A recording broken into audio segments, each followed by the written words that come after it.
ನಮ್ಮ ಭಾರತದಿಂದ ವಿದೇಶಕ್ಕೆ ಹೋಗುವಂತಹ ರಾಷ್ಟ್ರಗಳಲ್ಲಿ ಕೆನಡಾ, ಯುನೈಟೆಡ್ ಕಿಂಗ್ಡಮ್ ಮತ್ತು US ಈ 3 ದೇಶಗಳು ದೊಡ್ಡ ಪಾತ್ರ ವಹಿಸುತ್ತವೆ. ಇದರ ನಡುವೆ ನನಗೆ ಬಹ್ರೈನ್ನಲ್ಲಿ ಒಂದು ಅವಕಾಶ ಬಂತು. ಅಂತಾರಾಷ್ಟ್ರೀಯ ಮಟ್ಟದ ವಿಶ್ವವಿದ್ಯಾನಿಲಯಗಳಲ್ಲಿ ಪಾಠ ಮಾಡಬೇಕು ಅನ್ನುವಂಥದ್ದು ಈ ಅಕಾಡೆಮಿಕ್ ಏರಿಯಾದಲ್ಲಿರುವಂತವರ ಒಂದು ಡ್ರೀಮ್ ಆಗಿರುತ್ತೆ, ಒಂದು ಕನಸಾಗಿರುತ್ತೆ. ಸೊ ಅದಕ್ಕೋಸ್ಕರ ನಾನು ಪ್ರಯತ್ನ ಪಡ್ತಾ ಇದ್ದೆ, ಅವಕಾಶ ಸಿಕ್ತು. ಮತ್ತೆ ಈಗ ಗಲ್ಫ್ ದೇಶಗಳಲ್ಲಿ ಈಗ ಸ್ಟೂಡೆಂಟ್ಸ್ಗೆ ವೀಸಾ ಸುಲಭವಾಗಿ ಸಿಗ್ತಾ ಇದೆಯಾ ಅನ್ನೋದು ಒಂದು ಪ್ರಶ್ನೆ. ಮತ್ತೆ ಯಾವ ಫೀಲ್ಡ್ ಟ್ರೆಂಡ್ ಇದೆ ಅಂತ. ದುಬೈಲಿರುವಂತಹ ಟೋಟಲ್ 45,000 ಸ್ಟೂಡೆಂಟ್ಸ್ ಎನ್ರೋಲ್ಮೆಂಟ್ ಅಲ್ಲಿ 18,000 ಸ್ಟೂಡೆಂಟ್ಸ್ ಇಂಡಿಯನ್ಸ್, ಒಂದು ವರ್ಷದ ಎನ್ರೋಲ್ಮೆಂಟ್. ಸೊ ಇಂತಹ ಕ್ಷೇತ್ರಗಳಲ್ಲಿ ಬಹಳಷ್ಟು ಡಿಮಾಂಡ್ಸ್ ಇದೆ. ಮೂಲ ನಿವಾಸಿಗಳು ಯಾರಿದ್ದಾರೆ, ಹೇಗ್ ನೋಡ್ತಾರೆ ಭಾರತೀಯರನ್ನ? ಈಗ ಬಹ್ರೈನ್ನಲ್ಲಿ ನೋಡಿದ್ರೆ ನಂಬರ್ 1 ಇಲ್ಲಿಯ ಸಿಟಿಸನ್ಸ್ ಅನ್ನು ಬಿಟ್ರೆ ಹೆಚ್ಚಾಗಿರುವಂತವರು ಭಾರತೀಯರೇ. US ಏರ್ ಟ್ಯಾಕ್ಸಿ ಕಂಪ್ನಿ ಈಗ ಫಸ್ಟ್ ಇಂಪ್ಲಿಮೆಂಟ್ ಮಾಡ್ತಾ ಇರೋದೇ ದುಬೈ ಮತ್ತು ಅಬುದಾಬಿಲಿ. ಅದಕ್ಕೋಸ್ಕರ ಆ ಸಿಟಿಯನ್ನ ಆ ರೀತಿ ಡೆವಲಪ್ಮೆಂಟ್ ಮಾಡ್ತಾ ಇದ್ದಾರೆ. ಈಗ ನೀವು ಹೇಳಿದಂತ ಎಲ್ಲ ಡ್ರೀಮ್ಡ್ ಟೆಕ್ನಾಲಜೀಸ್ ಏನಿದೆ ಅದೆಲ್ಲವೂ ಕೂಡ ದುಬೈಯಲ್ಲಿ ಬೇಕು ಅನ್ನುವಂತಹ ಒಂದು ವಿಷನ್ ಅವರದ್ದು. ಸೊ ಔಟ್ ಆಫ್ 4 ಅಲ್ಲಿ 3.5 ಅಂಡ್ ಅಬವ್ ಇದ್ದಂತಹ ಸ್ಟೂಡೆಂಟ್ಸ್ ಗಳಿಗೆ specially they are more welcomed ಅನ್ನುವಂಥದ್ದು. ಅವರಿಗೆ ಸ್ಟೂಡೆಂಟ್ಸ್ ಗೋಲ್ಡನ್ ವೀಸಾ ಕೊಡ್ತಾರೆ. ಸೊ ಅದರಲ್ಲಿ ಅವರಿಗೆ 10 ವರ್ಷದ ಕಾಲಾವಧಿ ಅನ್ನುವಂಥದ್ದು ದೊಡ್ಡ ಒಂದು ಕಾಂಟ್ರಿಬ್ಯೂಷನ್. ಒಂದು ಇಂಡಿಯಾ ಮತ್ತು ಗಲ್ಫ್ ಅಲ್ಲಿರುವಂತಹ ಬಾಂಧವ್ಯ ಬಹಳ ಸ್ಟ್ರಾಂಗ್ ಇದ್ದ ಕಾರಣ ನಮಗೆ ಅಂತಹ ಒಂದು ಸಮಸ್ಯೆಗಳಿರಲಿಲ್ಲ. ಬಾಂಗ್ಲಾದೇಶದ ಒಬ್ಬ ಇಲ್ಲಿ ಒಂದು ಮಸೀದಿಯಲ್ಲಿ ಕೆಲಸ ಮಾಡ್ತಾ ಇದ್ರು, ಫ್ರೆಂಡ್ಸ್ ಗಳು ಬರ್ತಾರೆ ಅನ್ನುವಂತ ಒಂದು ಆಕ್ಷೇಪವನ್ನು ಅಲ್ಲಿಯ ಮುಖ್ಯ ಗುರುಗಳು, ಬಹ್ರೈನಿ ಆಗಿರುವಂತಹ ಮುಖ್ಯ ಗುರುಗಳು ಅದನ್ನು ಆಕ್ಷೇಪ ವ್ಯಕ್ತಪಡಿಸುವಾಗ ಅವರನ್ನು ಈ ವ್ಯಕ್ತಿ ಕೊಂದು ಅವರನ್ನು ಪೀಸ್ ಮಾಡಿಕೊಂಡು ಫ್ರಿಡ್ಜ್ ಅಲ್ಲಿ ಇಟ್ಟು ಮತ್ತೆ ಡಿಸ್ಪೋಸಲ್ ಮಾಡ್ತಾನೆ ಬಾಡಿಯನ್ನು. ಇದರಿಂದ ಇಂಪ್ಯಾಕ್ಟ್ ಏನಪ್ಪಾ ಅಂತ ಹೇಳಿದ್ರೆ ಎಂಟೈರ್ ಬಾಂಗ್ಲಾದೇಶದವರ ವೀಸಾವನ್ನ ರದ್ದು ಮಾಡ್ತಾರೆ. ಸೊ ಇದೇ ಸಮಸ್ಯೆ ಎಲ್ಲಾ ದೇಶದವರಿಗೆ ಕೂಡ ಆಗುವಂತದ್ದು. ನಮ್ಮ ಬಿಹೇವಿಯರ್ ಯಾವ ರೀತಿ ಇರುತ್ತೆ ಅನ್ನುವಂಥದ್ದು ತುಂಬಾ ಇಂಪ್ಯಾಕ್ಟ್. ಈಗ ಭಾರತ ಮತ್ತು ಗಲ್ಫ್ ದೇಶಗಳ ನಡುವಿನ ಸಂಬಂಧ ನಿನ್ನೆ ಮೊನ್ನೆದಂತೂ ಅಲ್ಲ, ಐತಿಹಾಸಿಕವಾದುದು. ಅಂದರೆ 100 ವರ್ಷಗಳಿಂದ ಗಲ್ಫ್ನಿಂದ ಭಾರತಕ್ಕೆ, ಭಾರತದಿಂದ ಅಲ್ಲಿಗೆ ಹೋಗಿ ಬರೋರು, ವ್ಯಾಪಾರ ವ್ಯವಹಾರಗಳು, ಹೂಡಿಕೆ, ಸಹಕಾರ ಒಪ್ಪಂದಗಳು ನಡೀತಾನೆ ಇವೆ. ಆದರೆ ಇತ್ತೀಚೆಗೆ ಸುದ್ದಿ ಆಗ್ತಿರೋದು ಭಾರತೀಯ ವಿದ್ಯಾರ್ಥಿಗಳು ಕೂಡ ಗಲ್ಫ್ ಕಡೆಗೆ ಮುಖ ಮಾಡಿರೋದು ಅಂತ. ಏನಿದು ಹೊಸ ಟ್ರೆಂಡ್? ಅಂದರೆ ಗಲ್ಫ್ನಲ್ಲಿ ಭಾರತೀಯರಿಗೆ ಏನೆಲ್ಲ ಅವಕಾಶಗಳಿವೆ, ಈ ಎಲ್ಲದ್ರ ಬಗ್ಗೆ ಮಾತನಾಡೋಕ್ಕೆ ನಮ್ಮ ಜೊತೆ ಇದ್ದಾರೆ ಡಾಕ್ಟರ್ ಹಬೀಬ್ ಉರ್ ರೆಹಮಾನ್ ಅವರು. ಕಾರ್ಯಕ್ರಮಕ್ಕೆ ಸ್ವಾಗತ ಹಬೀಬ್ ಅವರು. ನಮಸ್ಕಾರ. ನಮಸ್ತೆ. ಹಬೀಬ್ ಅವರು ಮೂಲತಃ ದಕ್ಷಿಣ ಕನ್ನಡದವರು. ಅವರು ಕಿಂಗ್ಡಮ್ ಯೂನಿವರ್ಸಿಟಿಯಲ್ಲಿ, ಅಂದರೆ ಬಹ್ರೈನ್ನ ಕಿಂಗ್ಡಮ್ ಯೂನಿವರ್ಸಿಟಿಯಲ್ಲಿ ಮ್ಯಾನೇಜ್ಮೆಂಟ್ ವಿಭಾಗದಲ್ಲಿ ಅಸಿಸ್ಟೆಂಟ್ ಪ್ರೊಫೆಸರ್ ಆಗಿದ್ದಾರೆ. ಹಾಗೆ MBA ಪ್ರೋಗ್ರಾಮ್ನ ಕೋಆರ್ಡಿನೇಷನ್ ಕೂಡ ಮಾಡ್ತಾ ಇದ್ದಾರೆ. ಇಂಥ ಸಾಕಷ್ಟು ಜವಾಬ್ದಾರಿಗಳನ್ನ, ಹೊಣೆಗಳನ್ನ ನಿಭಾಯಿಸ್ತಾ ಇದ್ದಾರೆ. ಹಾಗೆ ಫೈನಾನ್ಸ್ ಮತ್ತು ಬ್ಯಾಂಕಿಂಗ್ನಲ್ಲಿ ಬಹಳಷ್ಟು ಸಂಶೋಧನೆಗಳನ್ನ ಇವ್ರು ನಡೆಸಿದ್ದಾರೆ.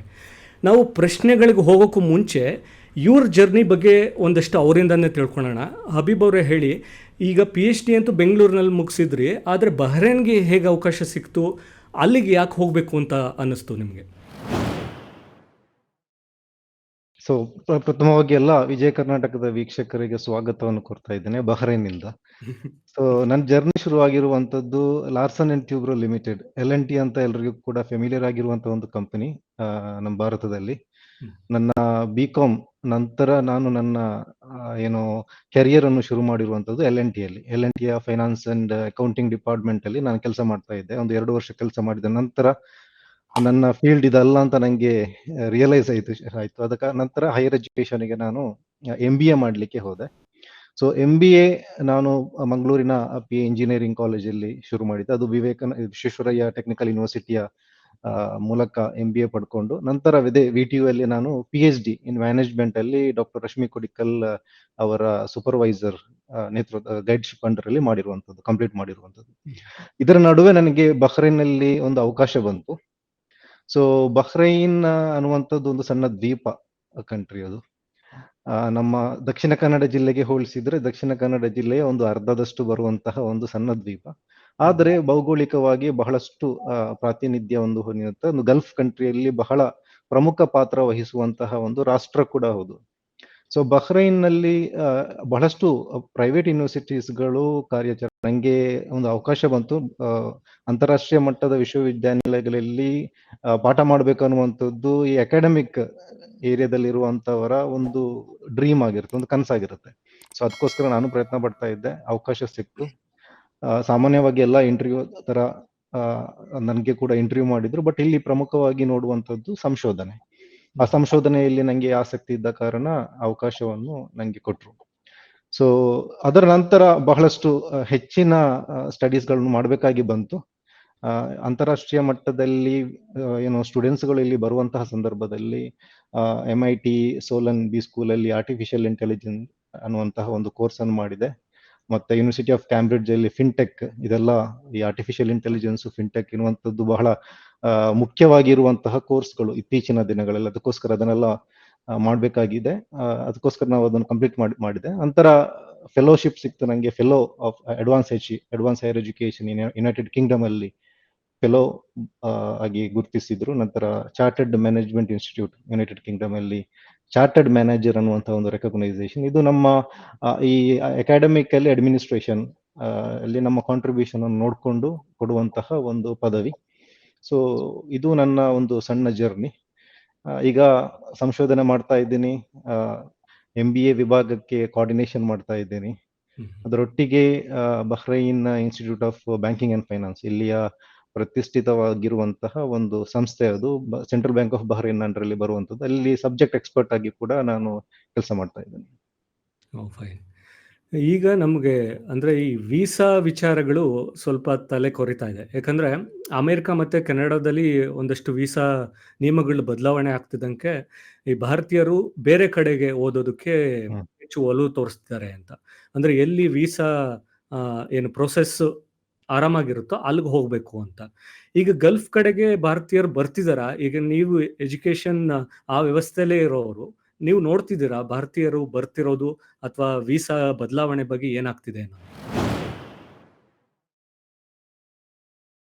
ಆಕ್ಚುಲಿ ಈಗ ಈ ಒಂದು ಇತ್ತೀಚಿನ ದಿನಗಳಲ್ಲಿ ಆಗಿರುವಂತಹ ಒಂದು ರಾಜತಾಂತ್ರಿಕ ಮಟ್ಟದಲ್ಲಿ ನಡೆದಿರುವಂತಹ ಒಂದು ಬೆಳವಣಿಗೆ, ಅದು ಶೈಕ್ಷಣಿಕ ರಂಗಕ್ಕೆ ಬಹಳ ದೊಡ್ಡ ಒಂದು ಇಂಪ್ಯಾಕ್ಟ್ ಅಂತ ಹೇಳ್ಬಹುದು ನಮಗೆ. ಕೆನಡಾದಲ್ಲಿ ಭಾರತ ಮತ್ತು ಕೆನಡಾದ ಒಂದು ಬಾಂಧವ್ಯಕ್ಕೆ ಆಗಿರುವಂತಹ ಒಂದು ಏನು ರಾಜತಾಂತ್ರಿಕ ಮಟ್ಟದ ಒಂದು ಸಮಸ್ಯೆಯಲ್ಲಿ ಅದು ದೊಡ್ಡ ಒಂದು ಇಂಪ್ಯಾಕ್ಟ್ ಸ್ಟೂಡೆಂಟ್ಸ್ ಗಳಿಗೆ ಆಗಿರುವಂತದ್ದು. ನಾನು ಒಂದು ಸಣ್ಣ ಒಂದು ಸ್ಟ್ಯಾಟಿಸ್ಟಿಕ್ಸ್ ಅನ್ನು ನಿಮ್ಮ ಮುಂದೆ ಇಡ್ತೇನೆ. ನಮ್ಮ ಭಾರತದಿಂದ ವಿದೇಶಕ್ಕೆ ಹೋಗುವಂತಹ ರಾಷ್ಟ್ರಗಳಲ್ಲಿ ಕೆನಡಾ, ಯುನೈಟೆಡ್ ಕಿಂಗ್ಡಮ್ ಮತ್ತು US ಈ 3 ದೇಶಗಳು ದೊಡ್ಡ ಪಾತ್ರ ವಹಿಸುತ್ತವೆ. ಆದ್ರೆ ಒಂದು 45% ಇಂದ 46% ಆಫ್ ಸ್ಟೂಡೆಂಟ್ಸ್ ವೀಸಾವನ್ನು 24-25 ಈ ಒಂದು ಅಕಾಡೆಮಿಕ್ ಇಯರ್ ಅಲ್ಲಿ ಕೆನಡಾ ರದ್ದುಗೊಳಿಸುತ್ತೆ. ಸೊ ಅದು ದೊಡ್ಡ ಒಂದು ಪರ್ಸೆಂಟೇಜ್ ಆಫ್ ಏನು ವೀಸಾ, ಸ್ಟೂಡೆಂಟ್ಸ್ ವೀಸಾ ಆಗಿರುತ್ತೆ. ಅದೇ ಯುನೈಟೆಡ್ ಕಿಂಗ್ಡಮ್ ಅಲ್ಲಿ 15%, 15%. ಮತ್ತೆ US ಅಲ್ಲಿ ಕೂಡ ಒಂದು ಆಲ್ಮೋಸ್ಟ್ 15% ಅಷ್ಟು ಸ್ಟೂಡೆಂಟ್ಸ್ ಗಳ ವೀಸಾಕ್ಕೆ ಅವರು ಕಡಿವಾಣ ಹಾಕ್ತಾರೆ. ಸೊ ಇಲ್ಲಿ ನಾವು ನೋಡ್ಬೇಕಾಗಿರುವಂತದ್ದು, ಸ್ಟೂಡೆಂಟ್ಸ್ಗಳು ಭಾರತದಲ್ಲಿ ಅವರು ಅಪ್ ಟು ಪ್ರಿ ಯೂನಿವರ್ಸಿಟಿ ವರೆಗೆ ಕಲಿತಾರೆ. ನಂತರ ಹೈಯರ್ ಎಜುಕೇಶನ್ಗೋಸ್ಕರ ಹೋಗುವವರಿದ್ದಾರೆ, ಅಥವಾ ಗ್ರಾಜುಯೇಷನ್ ಮಾಡ್ಕೊಂಡು ಹೈಯರ್ ಎಜುಕೇಶನ್ ಹೋಗುವವರಿದ್ದಾರೆ. ಸೊ ಇವರೆಲ್ಲರೂ ಹೋಗುವಂತ ಉದ್ದೇಶ ಕೇವಲ ಎಜುಕೇಶನ್ ಮಾತಾಗುವಂತಹ ಒಂದು ಉದ್ದೇಶ ಇಟ್ಕೊಂಡು ಆ ರಾಷ್ಟ್ರಕ್ಕೆ ಹೋಗುವಂತವ್ರು, ಕೆಲಸ ಹುಡುಕೋದಕ್ಕೋಸ್ಕರ. ಹೌದು. ಸೊ ಇದೇನಾಗುತ್ತೆ, ಇತ್ತೀಚಿನ ದಿನಗಳಲ್ಲಿ ಈಗ ಟ್ರಂಪ್ ಅಧಿಕಾರಕ್ಕೆ ಬಂದ ನಂತರ ಏನು ಅನ್ಅಫಿಷಿಯಲ್ ಆಗಿ ಯೂನಿವರ್ಸಿಟಿಗಳಿಗೆ ಇಲ್ಲಿ ಒಂದು ಕಂಟ್ರೋಲ್ ಮೆಕ್ಯಾನಿಸಮ್ ಬರುತ್ತೆ. ಸೊ ಇದು ದೊಡ್ಡ ಒಂದು ಡಿವಿಯೇಷನ್. ಇದನ್ನು ಗಲ್ಫ್ ಅಂದ್ರೆ ನಮ್ಮ ಪರ್ಸೆಪ್ಷನ್, ನಮ್ಮ ಒಂದು ಕೆಲವೊಂದು ಏನು ಬಿಲೀಫ್ ಸಿಸ್ಟಮ್ ಇದೆ ಅಲ್ಲ, ಅದರಲ್ಲಿ ಗಲ್ಫ್ ಕಂಟ್ರಿ ಒಂದು ಏನು ಸ್ಟಡೀಸ್ಗೋಸ್ಕರ ಇರುವಂತಹ ಒಂದು ಡೆಸ್ಟಿನೇಷನ್ ಅಲ್ಲ ಅನ್ನುವಂತಹ ಒಂದು ನಂಬಿಕೆ ಇತ್ತು ಹೆಚ್ಚಿನ ಜನರಿಗೆ. ಬಟ್ ಈಗ ಹಂಗಲ್ಲ. ಈಗ ಕಳೆದ ಒಂದು 5-6 ವರ್ಷ, ಒಂದು 10 ವರ್ಷ ತಿಳ್ಕೊ, ಒಂದು ಡಿಕೇಡ್ಸ್ ಆಫ್ ಅಲ್ಲಿ ಗಲ್ಫ್ ಕಂಟ್ರಿ ಬಹಳಷ್ಟು ಬದಲಾವಣೆ ಇದೆ. ಅಲ್ಲಿ ಇನ್ವೆಸ್ಟ್ಮೆಂಟ್ ಪ್ಯಾಟರ್ನ್ ಇರ್ಬೋದು, ಅಲ್ಲಿ ಎಜುಕೇಶನ್ ನ ಒಂದು ಲ್ಯಾಂಡ್ಸ್ಕೇಪ್ ಅಂತ ಏನ್ ಹೇಳ್ತೀವಿ, ಅದು ಕಂಪ್ಲೀಟ್ ಆಗಿ ಚೇಂಜ್ ಆಗಿದೆ. ಸೊ ಇದನ್ನು ಬಹಳಷ್ಟು ಯುಟಿಲೈಸ್ ಮಾಡ್ಕೊಂಡಿರುವಂತದ್ದು ನಮ್ಮ Gulf country, especially UAE, United Arab Emirates, Dubai, Abu Dhabi ತರದ ಒಂದು ಕಂಟ್ರಿಗಳು, UAE, Bahrain, Saudi Arabia, Qatar. Specially ಆಗಿ ನಂಗೆ ಫೋಕಸ್ ಮಾಡ್ಲಿಕ್ಕೆ ಇರುವಂತದ್ದು UAE ಅಲ್ಲಿ ದುಬೈ. ಕಳೆದ ಒಂದು ಸ್ಟಾಟಿಸ್ಟಿಕ್ಸ್ 24-25 ಅಕಾಡೆಮಿಕ್ ಇಯರ್, ಅಂದ್ರೆ ಕರೆಂಟ್ ಅಕಾಡೆಮಿಕ್ ಇಯರ್ ಸ್ಟಾಟಿಸ್ಟಿಕ್ಸ್ ನೋಡಿದ್ರೆ, ದುಬೈಲಿರುವಂತಹ ಟೋಟಲ್ 45,000 ಸ್ಟೂಡೆಂಟ್ಸ್ ಎನ್ರೋಲ್ಮೆಂಟ್ ಅಲ್ಲಿ 18,000 ಸ್ಟೂಡೆಂಟ್ಸ್ ಇಂಡಿಯನ್ಸ್, ಒಂದು ವರ್ಷದ ಎನ್ರೋಲ್ಮೆಂಟ್. ಇದು ಒಂದು ಸ್ಟಾಟಿಸ್ಟಿಕ್ ಅಲ್ಲಿ ಒಂದು 26% ಏನು ಹೈಕ್ ಈ ಒಂದು ಸ್ಟೂಡೆಂಟ್ಸ್ ರಿಕ್ರೂಟ್ಮೆಂಟ್ ಅಂತ ನಮ್ಮ ಅಕಾಡೆಮಿಕ್ ಲ್ಯಾಂಗ್ವೇಜ್ ಅಲ್ಲಿ ಕರಿತೀವಿ ನಾವು. ಸ್ಟೂಡೆಂಟ್ಸ್ ರಿಕ್ರೂಟ್ಮೆಂಟ್ ಅಲ್ಲಿ ನಾನು ಕೇವಲ UAE ಒಂದು ಸ್ಟಾಟಿಸ್ಟಿಕ್ಸ್ ಅನ್ನು ಮಾತ್ರ ನಿಮ್ಮ ಮುಂದೆ ಇಡುವಂತದ್ದು. ಬೇರೆ ಗಲ್ಫ್ ಕಂಟ್ರಿಯಲ್ಲಿ ಅಂದ್ರೆ UAE ಗೆ ಕಂಪೇರ್ ಮಾಡಿದ್ರೆ ಇನ್ನಿತರ ಗಲ್ಫ್ ಕಂಟ್ರಿಗೆ ಅಷ್ಟು ದೊಡ್ಡ ಒಂದು ಫ್ಲೋ ಇಲ್ಲ. ಬಟ್ ದುಬೈಗೆ ದೊಡ್ಡ ಹೆಚ್ಚಿನ ಮಟ್ಟಕ್ಕೆ ಅದು ಅಟ್ರಾಕ್ಷನ್ ಮಾಡ್ತಾ ಇರುವಂತದ್ದು ಬಹಳ ಸತ್ಯ. ಅದರ ಹಿಂದೆ ಬಹಳಷ್ಟು ಕಾರಣಗಳು ಕೂಡ ನಮ್ಮ ಮುಂದಿದೆ. So one of the major reason, ಈಗ ನಾನು ಹೇಳ್ತಾ ಇದ್ದೆ ನಿಮ್ಮ ಹತ್ರ ಯಾಕೋಸ್ಕರ ಯುರೋಪಿಯನ್ ಕಂಟ್ರೀಸ್ಗೆ ಹೋಗ್ತಾ ಇದ್ದಾರೆ ಅನ್ನುವಂಥದ್ದು. ಇದು ಕೇವಲ ದುಬೈಗೆ ಮಾತ್ರ ಟರ್ನಿಂಗ್ ಆಗಿಲ್ಲ, ಅದರ ಯುರೋಪಿಯನ್ ಜರ್ಮನಿಗೆ ಕೂಡ ಹೋಗ್ತಾ ಇದ್ದಾರೆ. ಬಟ್ ಯಾಕೋಸ್ಕರ ದುಬೈಗೆ ಬರ್ತಾ ಇದ್ದಾರೆ ಅಥವಾ ಗಲ್ಫ್ ಕಂಟ್ರೀಸ್ಗೆ ಬರ್ತಾ ಇದ್ದಾರೆ ಅಂತ ಹೇಳಿದ್ರೆ, ಒಂದು ಇಲ್ಲಿಯ ಲೈಫ್ ಸ್ಟೈಲ್ ಅನ್ನು ಕೂಡ ಬಹಳಷ್ಟು ನಮ್ಮ ಯುವ ಜನತೆ, ಈಗ ಜನ್ಸೀಸ್ ಅಂತ ನಾವ್ ಏನ್ ಕರಿತೀವಿ, ಅವರನ್ನು ಬಹಳಷ್ಟು ಅಟ್ರಾಕ್ಷನ್ ಮಾಡ್ತಾ ಉಂಟು. ಈಗ ಊರಲ್ಲಿ ಅಥವಾ ನಮ್ಮ ದೇಶದಲ್ಲಿ ಸಿಗದಂತಹ ಕೆಲವೊಂದು ಪ್ರೈವೇಸಿ ಇರ್ಬೋದು, ಕೆಲವೊಂದು ಲೈಫ್ ಸ್ಟೈಲ್ ಇರ್ಬೋದು, ಅದು ಅವರು ಇಲ್ಲಿ ಇಂತಹ ನೀವು ನಿಮ್ಮ ಇಂಟರ್ವ್ಯೂ ಅಲ್ಲಿ ಹೇಳ್ತಾ ಇದ್ರಿ, ಗಲ್ಫ್ ಮತ್ತು ಭಾರತದ ಬಾಂಧವ್ಯ ಬಹಳ ಹಿಸ್ಟೋರಿಕಲಿ ಬಹಳ ದೊಡ್ಡ ಒಂದು ಬಹಳಷ್ಟು ವರ್ಷಗಳಿಂದ ನಾವು ಕನೆಕ್ಟೆಡ್ ಆಗಿದ್ದೇವೆ. ಸೊ ಅದು ಒಂದು ರೀಸನ್. ಬಹಳಷ್ಟು ಫೆಮಿಲಿಯರ್ ಆಗಿರುವಂತಹ ಒಂದು ಪ್ರದೇಶ.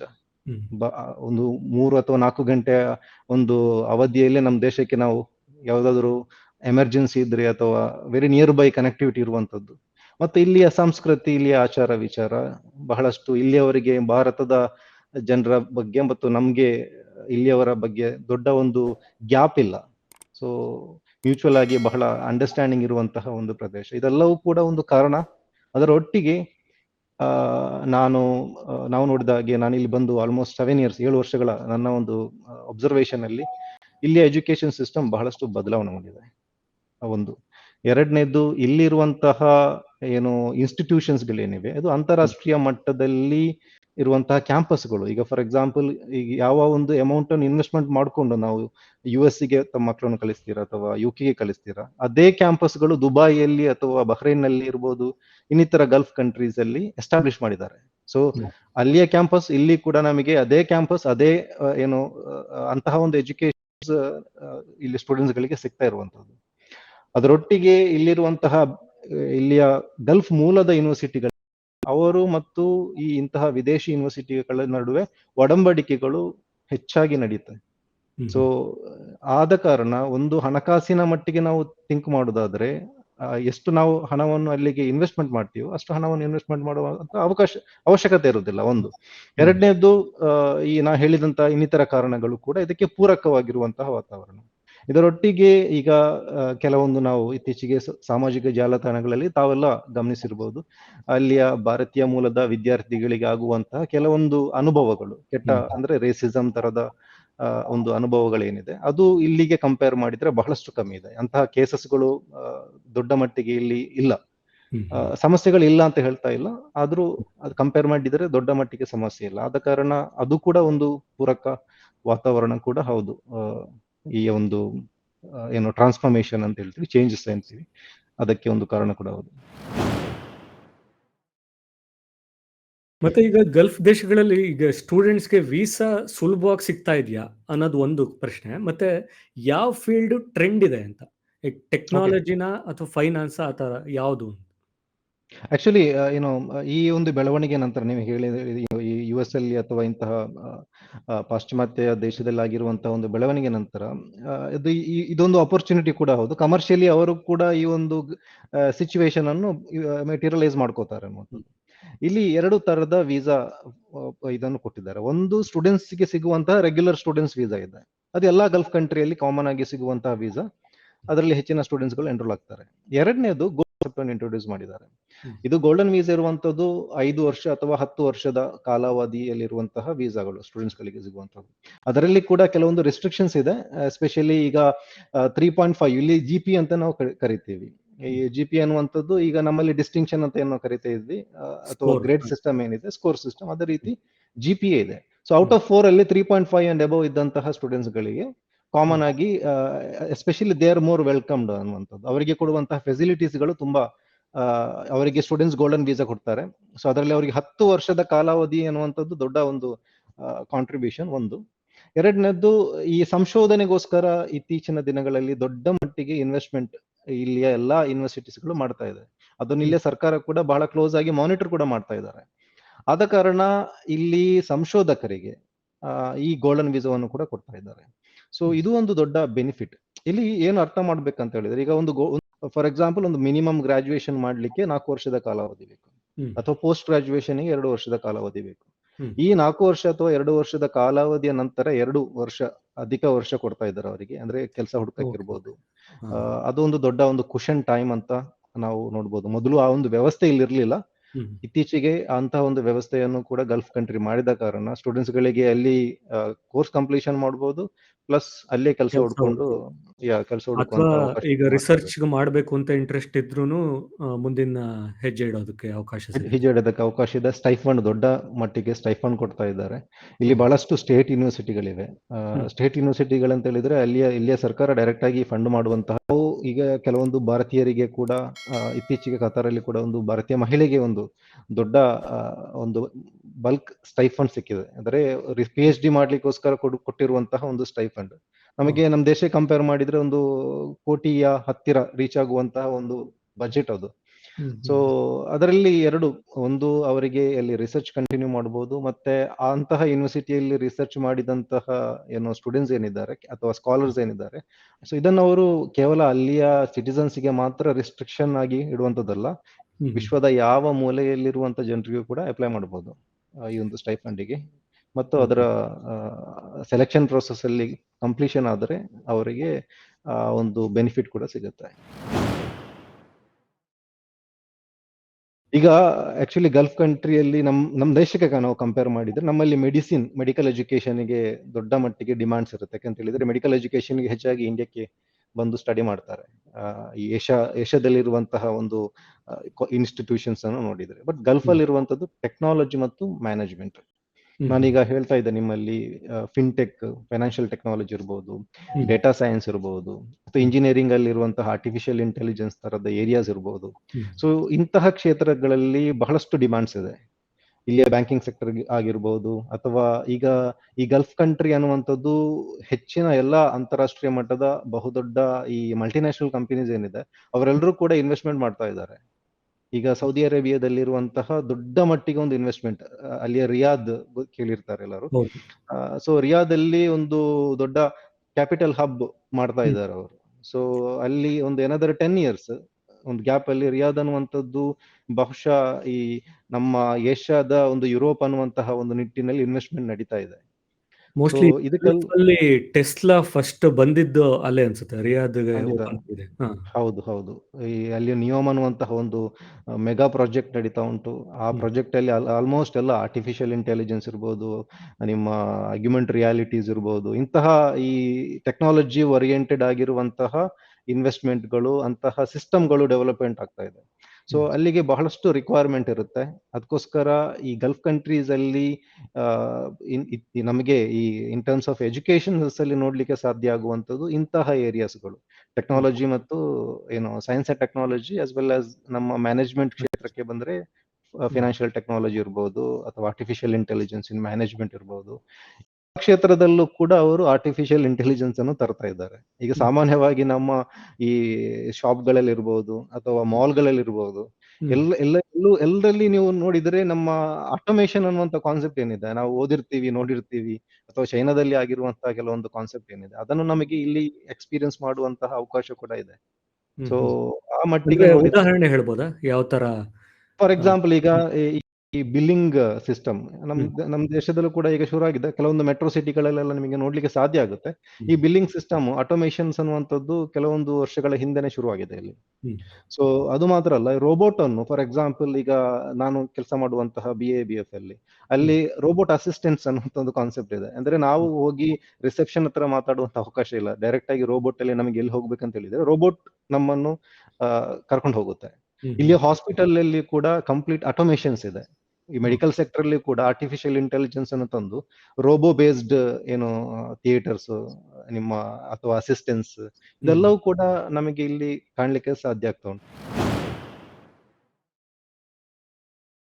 ಈ ಗಲ್ಫ್ ಕಂಟ್ರಿಯ ಒಂದು ಸ್ಪೆಷಾಲಿಟಿ ಏನಪ್ಪಾ ಅಂತ ಹೇಳಿದ್ರೆ, ಏನಾದ್ರೂ ಬೇಕಂತ ಹೇಳಿದ್ರೆ ಒಂದು ಇಂಪ್ಲಿಮೆಂಟೇಶನ್ ಸ್ಟೇಜ್ ಅಲ್ಲಿ ಅದಕ್ಕೆ ಟೈಮ್ ತಗೊಳ್ಳಲ್ಲ. ಇಮಿಡಿಯೇಟ್ ಆಗಿ ಹಾ, ಹಾ. ಇಂಪ್ಲಿಮೆಂಟೇಷನ್ ಮಾಡ್ತಾರೆ. ಅದು ಇಲ್ಲಿಯ ಒಂದು ಏನು ಆ, ಇಲ್ಲಿಯ ಸಿಸ್ಟಮ್ ಆ ರೀತಿ ಇರುವುದರಿಂದ ಅಂದ್ರೆ ಇಟ್ಸ್ ನಾಟ್ ಎ ಡೆಮೊಕ್ರಾಟಿಕ್. ಅದು ಇಲ್ಲಿಯ ಒಂದು ಏನು ರಾಜ ಆಡಳಿತ ಇದ್ದ ಕಾರಣ ಅವರಿಗೆ ಬಹಳ ಸುಲಭವಾಗಿ ಇಂಪ್ಲಿಮೆಂಟೇಷನ್ ಮಾಡುವಂತಹ ಒಂದು ವ್ಯವಸ್ಥೆ ಇಲ್ಲಿದೆ. ಅದು ಒಂದು ಮೇಜರ್ ರೀಸನ್ ಆಗಿರುತ್ತೆ.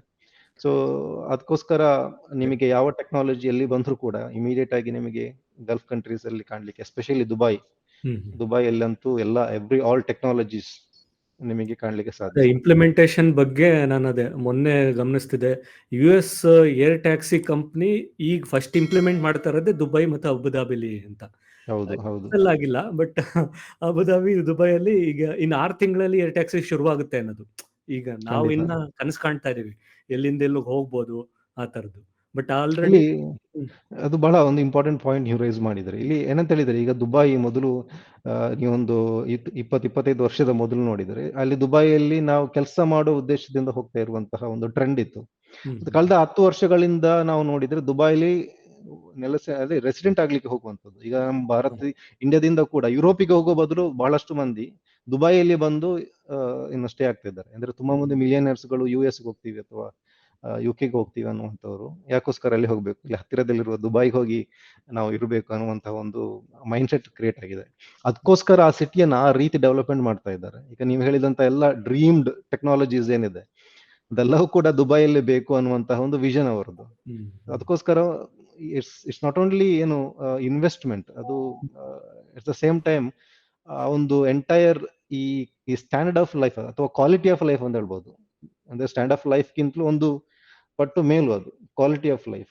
ಈ ಕ್ವಾಲಿಟಿ ಆಫ್ ಲೈಫ್ ಅನ್ನು ಎಂಜಾಯ್ಮೆಂಟ್ ಮಾಡುವಂತಹ ಶ್ರೀಮಂತರು.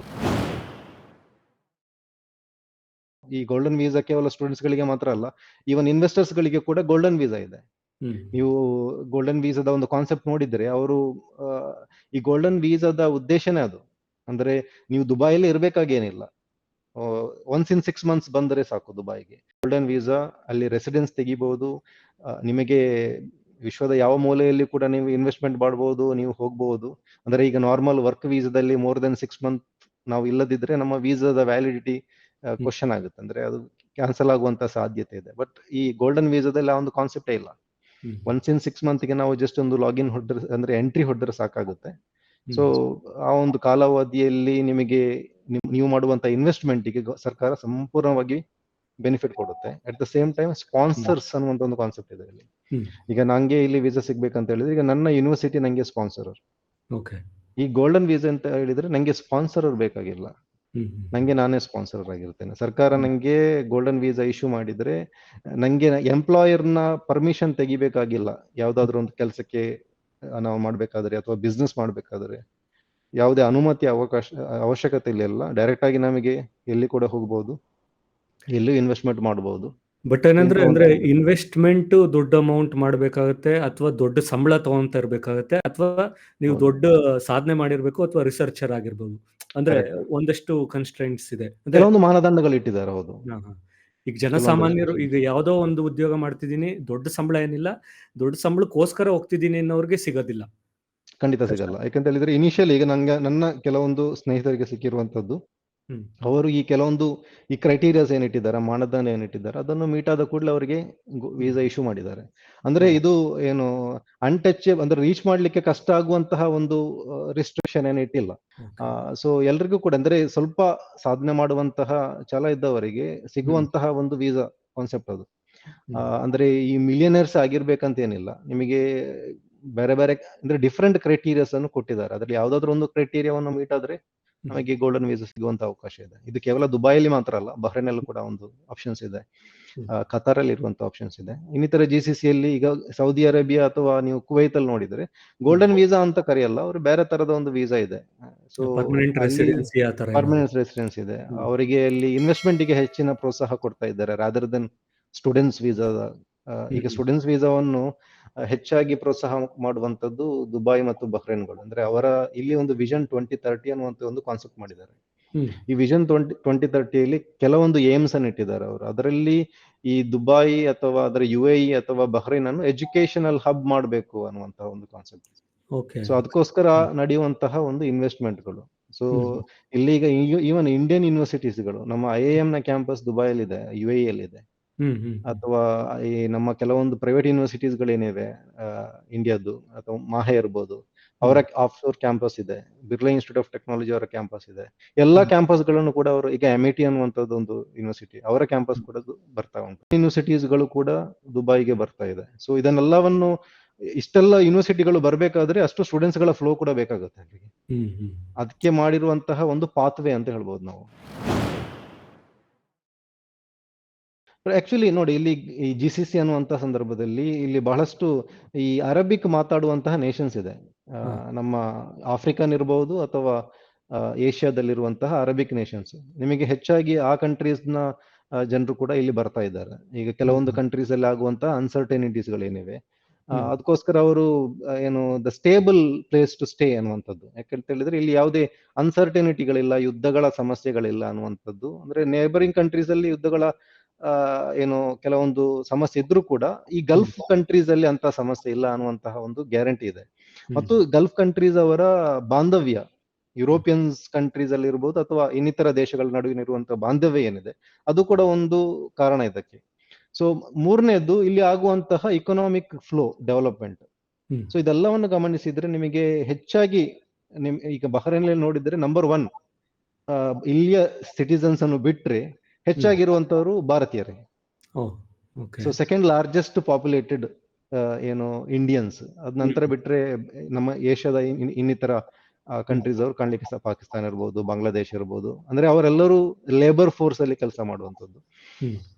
ಬಟ್ ಇಂಡಿಯನ್ಸ್ ಅಂತ ಹೇಳುವಾಗ ಕೇವಲ ಲೇಬರ್ಸ್ ಮಾತ್ರ ಅಲ್ಲ, ಇಲ್ಲಿ ಟೆಕ್ನಾಲಜಿ ಇರ್ಬೋದು ಅಥವಾ ಯೂನಿವರ್ಸಿಟೀಸ್ ಗಳ ಪ್ರೊಫೆಸರ್ಸ್ ಗಳಾಗಿರ್ಬೋದು, ಟೀಚರ್ಸ್ ಗಳು ತುಂಬಾ ಮಂದಿ ಇದ್ದಾರೆ ಇಲ್ಲಿ. ಎಲ್ಲ ಹೆಚ್ಚಿನ ಬ್ಯಾಂಕ್ಗಳಲ್ಲಿ ಇರುವಂತಹ ಇನ್ಫಾರ್ಮೇಶನ್ ಟೆಕ್ನಾಲಜಿ, IT, ಇದನ್ನು ಕಂಟ್ರೋಲ್ ಮಾಡುವಂತದ್ದು ಭಾರತೀಯರೇ. ಸೊ ಬಹಳಷ್ಟು ಕೀ ಪೊಸಿಷನ್ ಅಲ್ಲಿ ಕೆಲಸ ಮಾಡ್ತಿದ್ದಾರೆ.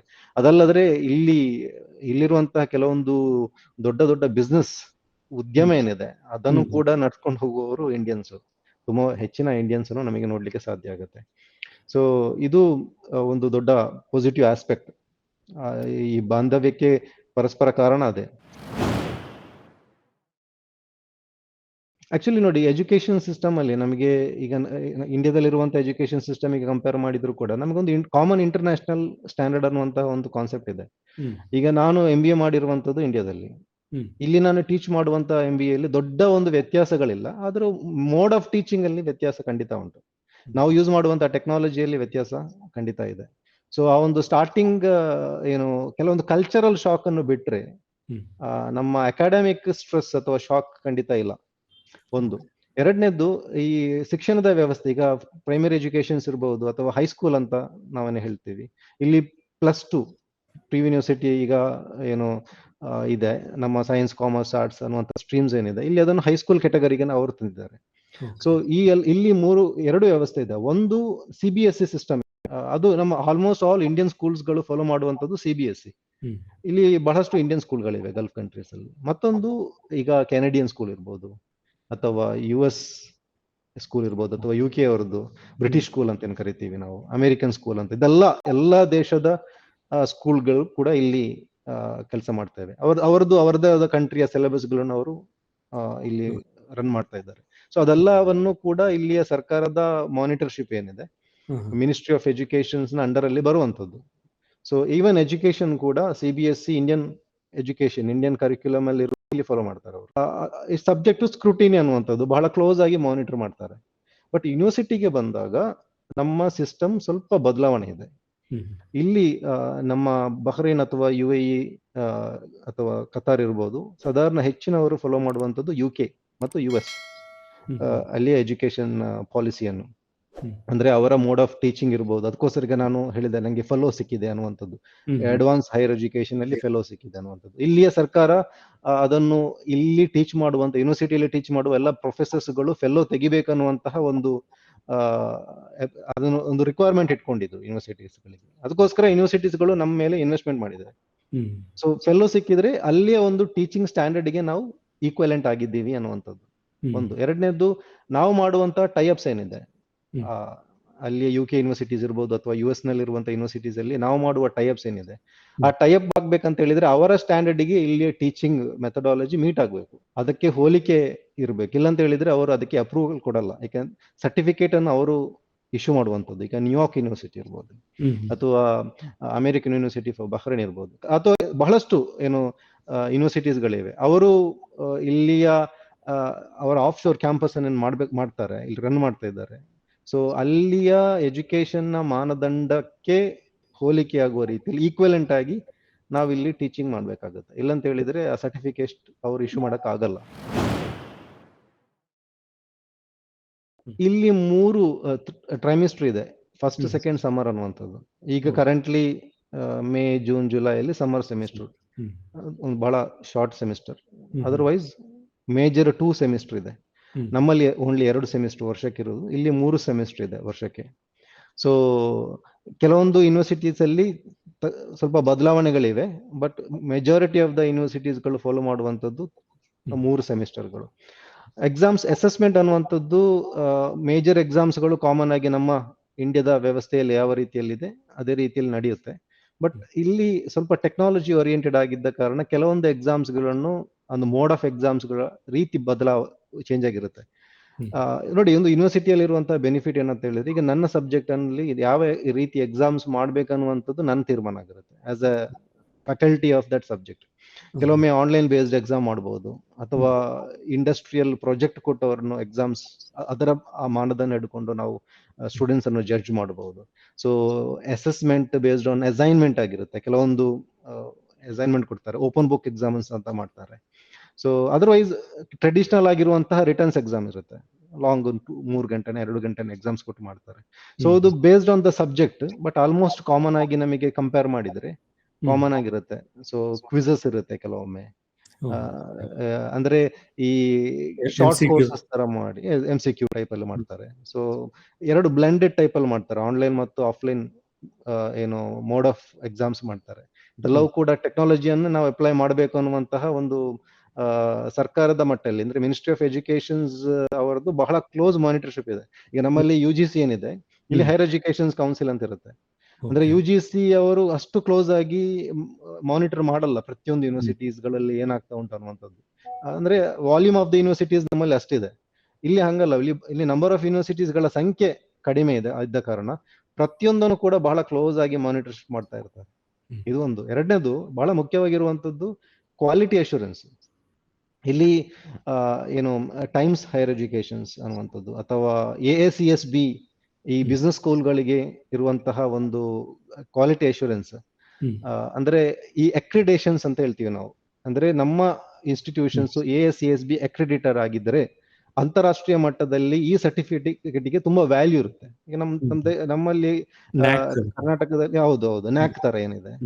ಸೊ ನ್ಯಾಕ್ ಅನ್ನುವಂಥದ್ದು ನಮ್ಗೆ ವಿದಿನ್ ದ ಏನು ಇಂಡಿಯಾದಲ್ಲಿ ಇರುವಂತಹ ಒಂದು ರ್ಯಾಂಕಿಂಗ್ ಸಿಸ್ಟಮ್. ಬಟ್ ಅದೇ NBA ಅಂತ ಒಂದು ಮಾಡಿದ್ದಾರೆ, ಅದು ಕೂಡ ಇಂಡಿಯಾದ ಒಳಗಡೆ ಇರುವಂತಹ ಒಂದು ಸಿಸ್ಟಮ್. ಬಟ್ AACS ಎಲ್ಲಿ ಹೋದ್ರು AACSB ಅಕ್ರಿಡಿಟ್ ಆಗಿರುವಂತಹ ಕಾಲೇಜಲ್ಲಿ ಕಲ್ತಿದ್ದೀನಿ ಅಂತ ಹೇಳಿದ್ರೆ ಅದರ ಒಂದು ರೆಕಗ್ನೈಸೇಷನ್ಸ್ ಅಥವಾ ರಿಕ್ರೂಟ್ಮೆಂಟ್ ಅಲ್ಲಿ ಅವರಿಗೆ ಕೊಡುವಂತಹ ಅವಕಾಶಗಳು ಕೂಡ ಅಪ್ಲೈ ಆಗುವಂತದ್ದು. ಅದೇ ರೀತಿಯಲ್ಲಿ ಟೈಮ್ಸ್ ಎಜುಕೇಶನ್ಸ್ ರ್ಯಾಂಕಿಂಗ್ ಇದೆ, QS ರ್ಯಾಂಕಿಂಗ್ ಅಂತ ಇದೆ. ಸೊ ಎಲ್ಲ ರ್ಯಾಂಕಿಂಗ್ ಗೆ ಹೆಚ್ಚಿಗೆ ಪ್ರೋತ್ಸಾಹ ಕೊಡ್ತಾರೆ. ಈಗ ನಮ್ಮಲ್ಲಿ ನನ್ನ ಯೂನಿವರ್ಸಿಟಿಯಲ್ಲಿ ಕೂಡ ಈ 3 ರ್ಯಾಂಕಿಂಗ್ ನ ಹಿಂದೆ ನಾವು ಕೆಲಸ ಮಾಡ್ತಾ ಇದ್ದೀವಿ. ಸೊ ಅದಕ್ಕೋಸ್ಕರ ತುಂಬಾ ಇನ್ವೆಸ್ಟ್ಮೆಂಟ್ ಇದೆ. ಇಲ್ಲಿ ಬಜೆಟ್ ಅಲ್ಲಿ ಅದಕ್ಕೆ ನಾವು ಮೀಸಲಾತಿ ಇಡ್ತೀವಿ. ಒಂದು ರಿಸರ್ಚ್ಗೆ ಇಲ್ಲಿ ಗಲ್ಫ್ ಅಲ್ಲಿ ಕಡಿಮೆ ಅಂತ ಹೇಳಿದ್ರೆ 3% ನಮ್ಮ ರೆವಿನ್ಯೂ ರಿಸರ್ಚ್ಗೆ ನಾವು ಫೋಕಸ್ ಮಾಡ್ತೀವಿ. ಅದಕ್ಕೋಸ್ಕರ ಇಲ್ಲಿಯ ಪ್ರೊಫೆಸರ್ಸ್ಗಳು ಇಂಟರ್ನ್ಯಾಷನಲ್ ಸ್ಟ್ಯಾಂಡರ್ಡ್ಗೆ ಮೀಟ್ ಆಗಿರುವಂತಹ ಪಬ್ಲಿಕೇಶನ್ಸ್, ಬುಕ್ಸ್ ಈ ರೀತಿ ಕಂಟಿನ್ಯೂಸ್ ಆಗಿ ಮಾಡ್ತಾ ಇರ್ಬೇಕು. ಯಾಕಂತ ಹೇಳಿದ್ರೆ ಫಂಡ್ ಕೊಡ್ತಾರೆ, ನಾವು ರಿಸರ್ಚ್ ಮಾಡ್ಲೇಬೇಕಾಗುತ್ತೆ. It's a part of the criteria. ನಮ್ಮ ಕಾಂಟ್ರಾಕ್ಟ್ ರಿನ್ಯೂವಲ್ ಆಗ್ಬೇಕಂತ ಹೇಳಿದ್ರೆ ಈ ಒಂದು ರಿಸರ್ಚ್ ಮಾಡ್ಲೇಬೇಕಾಗುತ್ತೆ. ಸೊ ಇದು ಒಂದು. ಎರಡನೇದು ಸ್ಟಾಫ್ ಡೆವಲಪ್ಮೆಂಟ್ಗೆ ಕೊಡುವಂತಹ ಮ್ಯಾಂಡೇಟರಿ ಇನ್ವೆಸ್ಟ್ಮೆಂಟ್. ಅಂದ್ರೆ ಇಲ್ಲಿ ಅದು ನಾವು 2% ಹಣವನ್ನು ಸ್ಟಾಫ್ ಡೆವಲಪ್ಮೆಂಟ್ಗೆ ನಾವು ಮೀಸಲಾತಿ ಇಡಲೇಬೇಕು. ಇಲ್ಲಂತ ಹೇಳಿದ್ರೆ ಆ ಫಂಡ್ ಅನ್ನು ಸರ್ಕಾರ ಅವರ ನ್ಯಾಷನಲ್ ಎಜುಕೇಶನ್ ಬಜೆಟ್ಗೆ ಹೋಗಿ ಇನ್ವೆಸ್ಟ್ಮೆಂಟ್ ವಾಪಸ್ ತಗೊಳ್ತಾರೆ.